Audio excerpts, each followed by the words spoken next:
네, 두 번째 방법은 내부 표준법입니다. Internal Standard Method인데 이 내부 표준법은 시료를 전처리 하기 전에 시료 이게 반드시 지켜져야 됩니다. 시료 전처리 전에 각 시료에다가 알려진 농도의 그 화합물, 즉 여기서 내부 표준 물질을 보통 뭐 IS라고도 하고 ISTD라고도 표현을 하죠. 인터널 스탠다드. 이 내부 표준 물질을 스파이크 해줌으로써 이제 그 분석을 하는 건데 이 방법을 통해서는 그 외부 표준 방법에서는 시료 전처리 과정이나 또는 시료를 주입을 할 때 그때 시료에 손실이 있을 경우에는 그게 보상이 안 됐거든요. 그런데 그러한 그 회수율 문제를 보상을 해주는 그러한 방법이 이 내부 표준 방법입니다. 이 내부 표준 방법은 그래서 어떻게 되냐면은 외부 표준 방법에서는 캘리브레이션 커브가 이렇게 X축은 농도였고 그리고 Y축은 감응도를 나타내 줬었는데 반면에 이 내부 표준 방법에서는 이 X축은 농도가 맞아요. 그렇지만은 이 Y축은 뭐냐면은 분석 물질하고 내부 표준 물질의 그 신호의 비율로 즉 이렇게 분석 물질하고 내부 표준 물질의 비율로 해서 플로팅을 이렇게 해준다 하는 방법이 다르게 됩니다.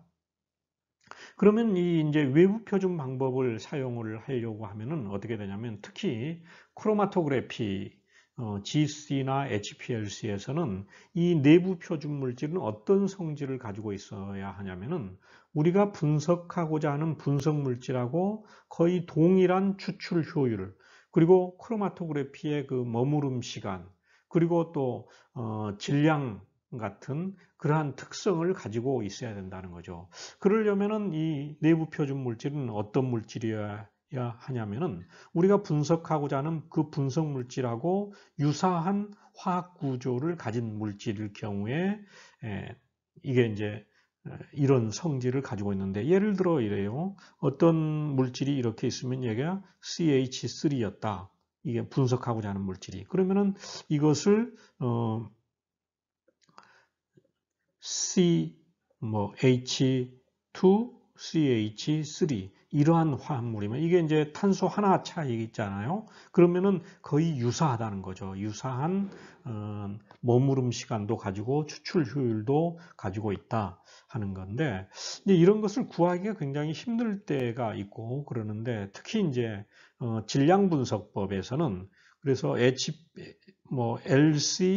매스라든지 GC 매스 이런 방법을 사용할 때는 이 매스 분석에서는 이 동위 원소가 레이블링된 화합물을 써요. 즉 여기에 예를 들어 여기 있는 CH3 화합물이었다. 그러면은 이것을 어떤 화합물을 쓰냐면은 여기에 CD3 듀트륨으로 치환되어 있는 중수소가 치환되어 있는 그러한 화합물을 사용을 해서 하면은 굉장히 정확한 그 정량 분석을 이룰 수가 있습니다. 자, 그러면 이 그 내부 표준 방법, Internal Standard Method 방법은 어떻게 되느냐 하면은 외부 표준 방법에서 보면은 캘리브레이션 커브를 그릴 때 분석 물질을 이렇게 농도를 이렇게 차츰차츰 증가시켜 줘 가지고 캘리브레이션 커브를 이렇게 그려줬잖아요. 이것하고 똑같은데 그렇지만은 이 내부 표준 방법에서는 알려진 일정량의 인터널 스탠다드 그러니까 인터널 스탠다드는 일정한 양을 인데 그것을 이 검정곡선 시료를 만들 때 즉 이렇게 캘리브레이션 커브용 농도가 이렇게 예를 들어 1ppm, 5ppm, 10ppm, 20ppm, 30ppm 이게 이제 우리가 분석하고자 하는 표준 물질이었으면은 내부 표준 물질 인터널 스탠다드는 똑같은 예를 들어 5ppm, 5ppm, 5ppm, 5ppm, 5ppm 이렇게 집어넣어 준다는 거죠. 그리고서 우리가 실제 분석하고자 하는 시료에도 여기에도 5ppm짜리 되도록 여기다가 이렇게 스파이크를 시켜준다는 거죠. 분석물질 추출 전에 각 시료에도 첨가를 해준다 하는 겁니다. 그런 다음에 이제 우리가 분석하고자 하는 분석물질의 피크 면적하고 인터널 스탠다드의 피크 면적을 비율을 가지고서 이것을 플로팅을 이렇게 해줘 가지고 그런 다음 플로팅을 이렇게 해주죠. 그런 다음에 나중에 우리가 모르는 물질의 양을 구하려고 하면은 그때 인터널 스탠다드 분에 우리가 분석하고자 하는 시료 분석 물질의 면적 B를 가지고서 이렇게 플로팅한 그 캘리브레이션 커브에 넣어가지고 값을 구한다 하는 겁니다. 그래서 여기에 이제 자세하게 이렇게 나와 있는데, 내가 이제 먼저 캘리브레이션 커브를 그리려고 하면은요, 캘리브레이션 커브에 있어서 여기에 이제 지금 이게 똑같은 양으로 이렇게 돼 있는데 이게 이제 내부 표준 물질이에요. 인터널 스탠다드를 바탕 시료에다가 이렇게 집어넣어줘요. 이 바탕 시료 여기는 아무것도 우리가 분석하고자 하는 물질이 포함이 안 돼 있죠. 그리고 그 다음에 분석 일정량 예를 들어 1ppm 되도록 해주고 여기는 5ppm 되게 해주고 여기는 10ppm 여기는 20ppm이 되도록 이렇게 넣어주고 그렇지만은 내부 표준 물질은 똑같은 양이죠.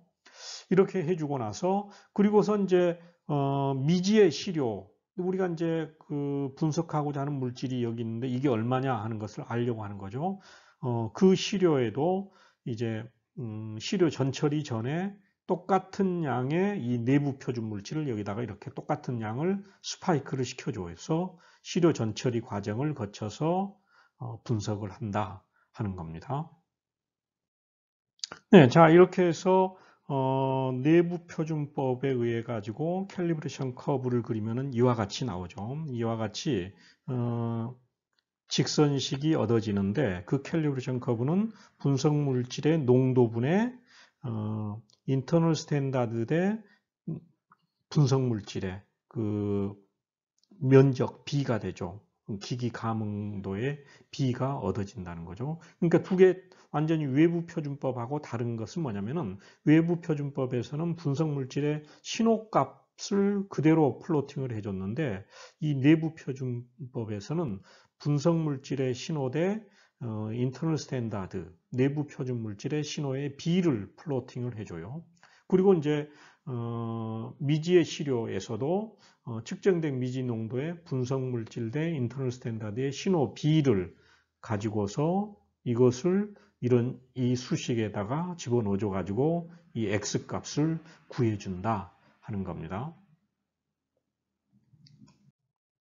자, 그래서 이 내부 표준법의 장점을 살펴보면은 시료 전처리 과정이나 시료 주입에 있어서 분석 물질에 손실이 있을 수 있는데 그러한 것이 여기서는 보상이 된다 하는 거죠. 그거는 왜 그렇게 되냐면요. 이 그림을 보면 알 수가 있는데 외부 표준법에서는 예를 들어 회수율이 100%였다. 즉 손실이 없었을 때 피크의 크기가 이거였어요. 면적 또는 피크 크기가 이거였는데 손실이 있었을 때는 이만큼 줄어들어 버렸어요. 피크가. 그렇지만은 내부 표준법에서는 어떻게 되느냐. 100%일 때 크기가 이것 때 이거였어요. 지금 이렇게 B였는데 만약에 손실이 있었어요. 중간에 시료 전처리 과정에 있어서 어떤 지금 시험관에 있어서 양이 이게 예를 들어 5ml여야 되는데 이것을 5ml가 아닌 예를 들어 4ml만 사용을 했어요. 그러면은 이게 이제 양이 줄어들었잖아요. 양이 줄어들어서 70% 이렇게 회수율을 이렇게 보였는데 그랬을 때 우리가 분석하고자 하는 분석 물질하고 인터널 스탠다드가 똑같은 비로에서 이렇게 줄어든다는 거죠. 똑같이. 그렇기 때문에 이걸 캘리브레이션 커브를 해서 캘리브레이션 커브를 그리면 얘가 농도고 여기가 분석 물질하고 그 다음에 인터널 스탠다드하고 B였잖아요. 이것을 B니까 B로 플러스를 하니까 영향을 안 받는다 하는 거죠. 즉 분석 물질의 손상이 보상이 되는 그런 큰 장점이 있어서 이 방법을 굉장히 많이 사용을 합니다. 저도 이제 연구실에서 연구 프로젝트나 논문들을 할 때 주로 이제 이 인터널 스탠다드 방법을 많이 사용을 하고요.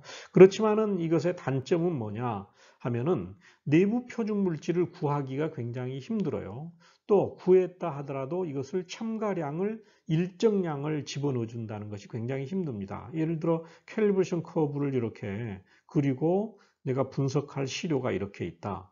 그러면은 일정한 양에다가 일정량의 내부 표준 물질을 똑같이 집어넣어 줘야 된다는 거죠. 그게 사실 숙달되지 않으면 굉장히 힘듭니다. 이제 그런 문제점이 있고, 그리고 이제 이 다소 복잡하다는 거죠. 이 캘리브레이션 커브를 그릴 때 캘리브레이션 커브에서 외부 표준법에서는 외부 표준 물질의 양만 특정량을 이렇게 늘려가지고 스파이크 시켜주면 됐는데 여기에다가 추가적으로 인터널 스탠다드를 똑같은 양을 이렇게 집어넣어 줘야 되고 또 분석하고자 하는 시료에도 또 집어넣어 줘야 된다 하는 거죠. 매 시료마다 똑같은 양을 집어넣어 줘야 되니까 이게 좀 더 복잡하다 하는 거고 아주 큰 단점 여기에 표시는 안 했습니다만은 단점 중에 하나가 이 내부 표준 물질을 구하는 것이 굉장히 어려운 문제 중에 하나일 수가 있습니다.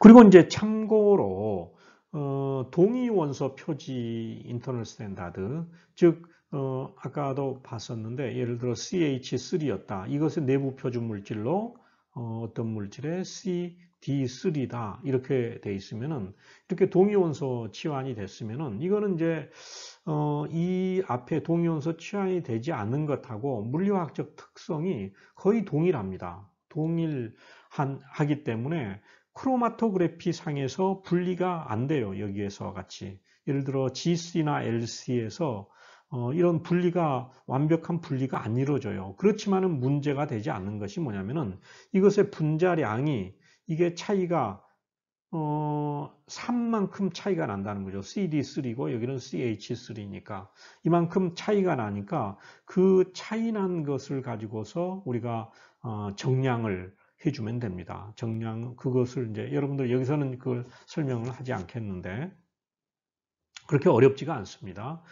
그래서 이런 이제 동위원소 표지법을 했을 때는 이렇게 분리를 시킬 필요가 없어요. 또 분리도 잘 안 되고 그렇지만은 내부 표준 물질의 MO바 G 값하고 분석 물질의 MO바 G 값이 다르기 때문에 이걸 가지고서 정량이 가능하다 하는 겁니다.